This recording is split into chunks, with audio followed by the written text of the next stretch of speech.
What? How are you all doing?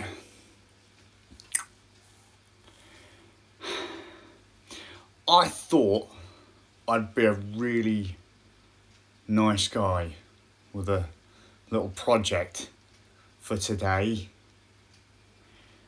Worked great. Didn't quite have the effect I thought it would, though. I like VR, but my VR space is in our living room. Sofa, big telly, games consoles. That would say to you, right there, that's where everyone wants to be. That's rad, right? However, dodging this crazy balding fat man swinging at thin air has risks. I've been told it's sometimes pretty fun, you know, to be living on the edge like that. But I'm not looking forward to the day when I get a phone call from social services or my kid's school and they go, "Hey, kids, black eyes? Why?"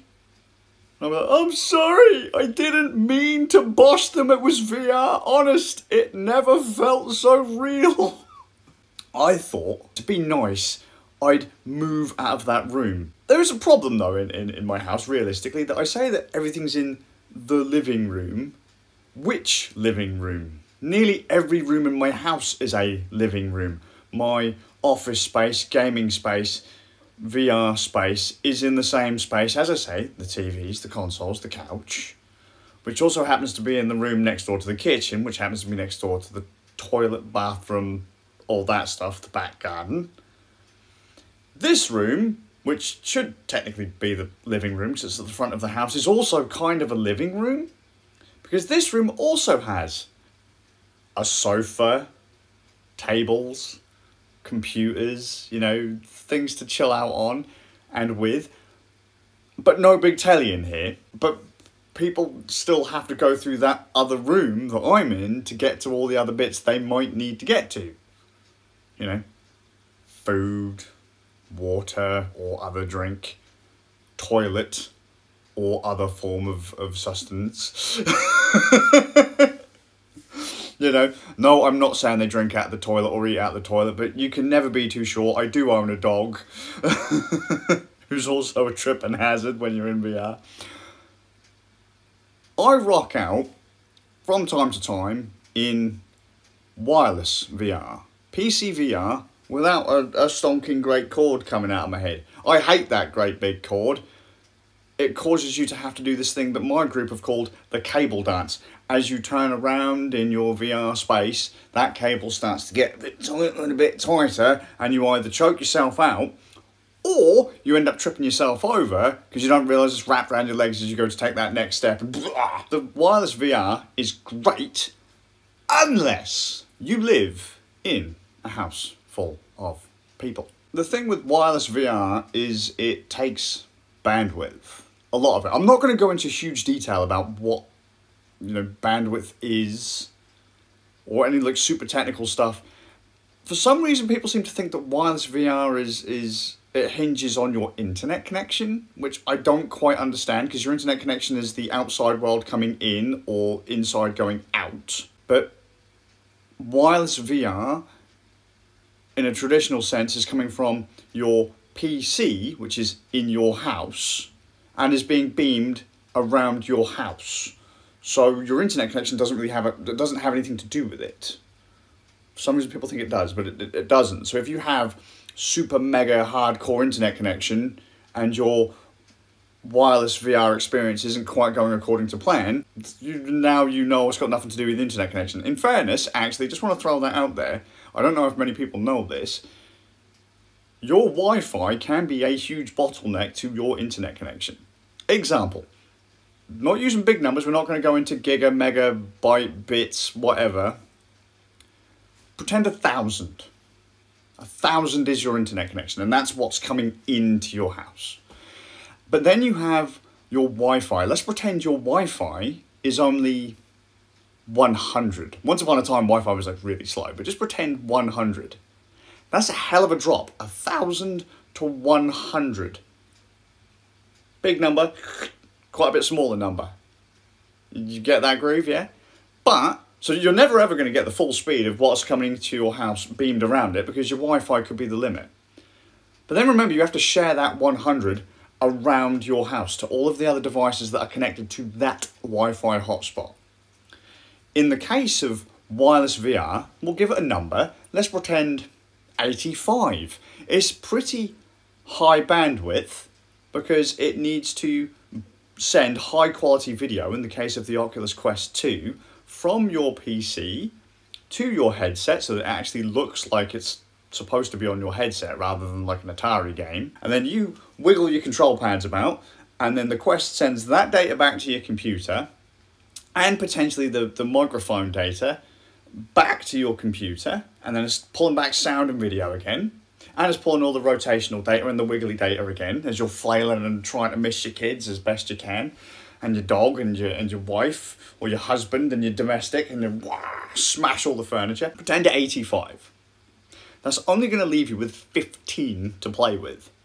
If, as I say I do, if you live in a house with multiple people, let's give Netflix a number.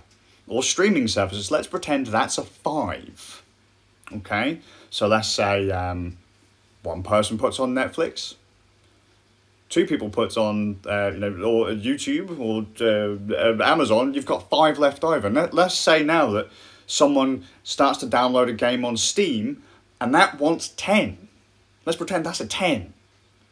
Well, you only had 5 left over to play with before you ran out.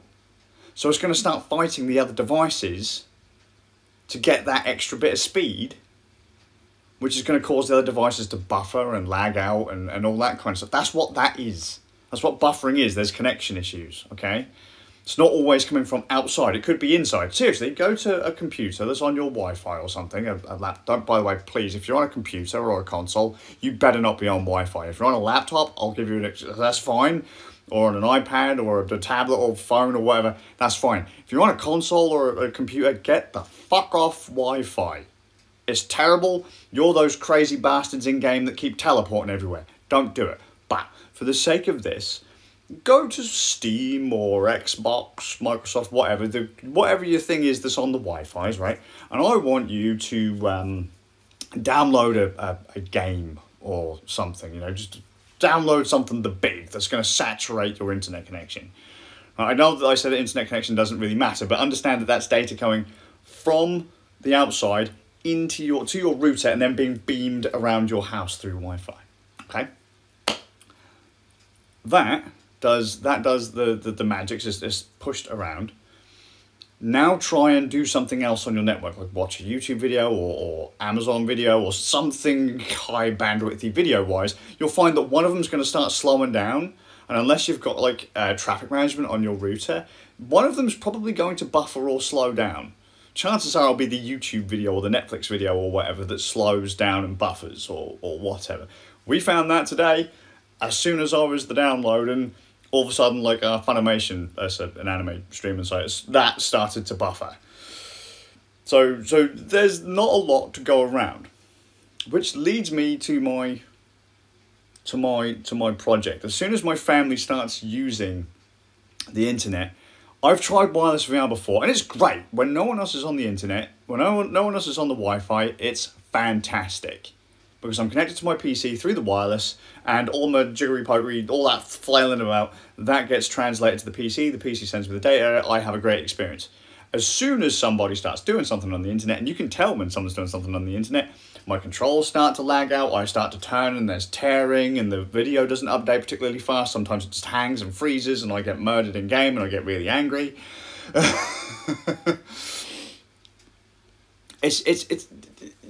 The Wi-Fi, even on the Wi-Fi the 6, just isn't the fast enough. We have a mesh network in the house, actually, or had a mesh network in the house, because we wanted to get a decent quality signal there everywhere. But my plan today, to be cool to my family, was to get out of that room so that people could chill out in that room, watch the telly, get to the kitchen, get to the bathroom, do whatever, and I would potentially come in here on the wireless and do my thing. But you just said if people are doing stuff, that's not going to work. I know, but I also just told you I had multiple routers in my house. If there's one thing that you need to know about this house is there are multiple computers and there are multiple routers. There's 1, 2, 3, 4, 5 computers in this room alone. There's quite a few in the other one as well. And we've got many routers. But I took one of the routers, one of the Wi-Fi 6 routers off the Wi-Fi mesh network, and I decided to turn that into a dedicated VR access point. So all it does is serve a connection on my LAN, my local network, inside my house network. It can connect devices to the internet, but it will be the only device. My VR headset will be the only device on that Wi-Fi 6 access point. I make it into an access point, I connect that to my network. Nothing else is going to be saturating that Wi-Fi connection. The kids can murder the other Wi-Fi connection. The wife can murder the Wi-Fi connection with what they're doing. I don't need the internet. The internet isn't the thing. I just need a fast, reliable connection from my computer to a wireless router with full bandwidth so that I can do the swinging and the flailing and all that. Now, that was a great plan. However, not the effect I was looking for in the end, because thinking I'd be a great person coming in here, my family was out. The kids were at school, so they weren't going to be on the internet, and the wife tells me that she was going out. She went out to do finish painting a mural that she's working on. Or she was working on a mural. She's pretty psyched though, because tomorrow she may get to play with a cherry picker to do more to the mural in a more kind of vertical space. Which would be quite funny, to be fair, because I don't remember her liking heights all that well. But the house was empty, so I didn't really need to do this, but I did set up the access points. So I now have one Wi-Fi 6 router under my desk, which is where it always lives, and that's the main one for the entire house. That's the master router that used to feed the mesh, and that's connected into my switch, which is connected into everything else. Job done. Then we have one on the back of the sofa. That's a really stupid place to put a router, but I just wanted to run an Ethernet cable from my switch to the access point and power to the access point without having to run it around the house. It won't live there. I will find a place to mount it eventually, but that's where the second access point is. That is the VR Wi-Fi access point. That's the one that I connected to when, I wasn't in here. I figured I'd take the mickey. I went upstairs into my son's room and I started flailing around like a madman in there, because I thought he had actually a fair bit of space. Apparently not. So, to my eldest boy, I only hit the shelves a few times and the wall a few times and kicked the bed a few times. I'm sorry. It wasn't him that wrecked the place, it was me.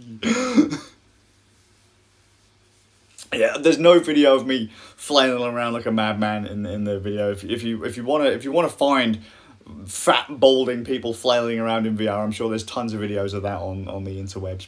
It worked really, really well. You're gonna say, but you just said again there was no one here to use your internet. Aha! See, that's where I've lured you in another direction, because I ended up doing things to saturate my internet connection whilst I was doing the VR. So other things were connected to the Wi-Fi and to the interwebs, and they were, say, downloading files, transferring files. I had a stream running. We had a stream coming into the house. The live stream going out had some trouble because the connection started to get saturated, but the connection between my PC and the Wi-Fi access point for the VR headset was fine. It was fantastic because the VR experience was fucking flawless. It was great. As long as I can get probably about 2/3 signal strength on Wi-Fi 6, around this house, I can do wireless VR. And it's brilliant. It's absolutely brilliant. No cable dancing, full range of movement. I can jump and spin and flip as much as I want in VR. It's no biggie. I just hit things in the rooms. I don't strangle myself or pull things off shelves or pull laptops or PCs out from under desks or off tables. Absolutely brilliant. Absolutely brilliant. Wi-Fi VR is fantastic. It's all of the benefits of standalone VR, but with the quality of PC VR. And the other cool thing is as well, I was upstairs. I was controlling my PC that was downstairs. I even shut the thing down from upstairs because I was using virtual desktop to do the stream. So I had OBS running on my desktop. I was controlling the desktop from upstairs in the bedroom, and literally when I was finished, shut down the stream. You know, took the headset off, came downstairs. It was great. If I needed to run the headset for any particular period of time, I could just plug it into a battery bank. I could have probably gone for 6 to 8 hours on the setup I had upstairs. Fantastic. Just a shame again though that there was no one actually in the house to go, "Thanks Dad for getting out of the way," and then they'd be stood in the room next to me and whack, that's what you get, boy, yeah. Not trying to bosh him, I swear. But yeah, that's the groove. That's my day. It's a very, very long-winded explanation of something I expected to be really short, but I just have to make it clear it's the bandwidth in your house that is the most important. It's the same with when you're doing anything on Wi-Fi. If you're gaming on Wi-Fi, get other people off your Wi-Fi, because it will cause you trouble in-game. You will get lag spikes. It's just in the nature of Wi-Fi. Wi-Fi is not a consistent connection, especially not when it's having to be like shared around multiple places. You're only getting a slice of the overall bandwidth, and you're just making it worse for yourself and the other people you're playing with. Don't fucking do it. If the device can be anchored down, please wire it. Please wire it in. Unless, you know, you're doing VR, at which point, you know, I'd say don't strangle yourself with the weird cable. Kids, good days in school. Good days in school. Fantastic days in school, in fact. So, the bigliest human got a bit of a treat. We had to take him to town to get him a new pair of shoes because, my God, he's growing like a weed.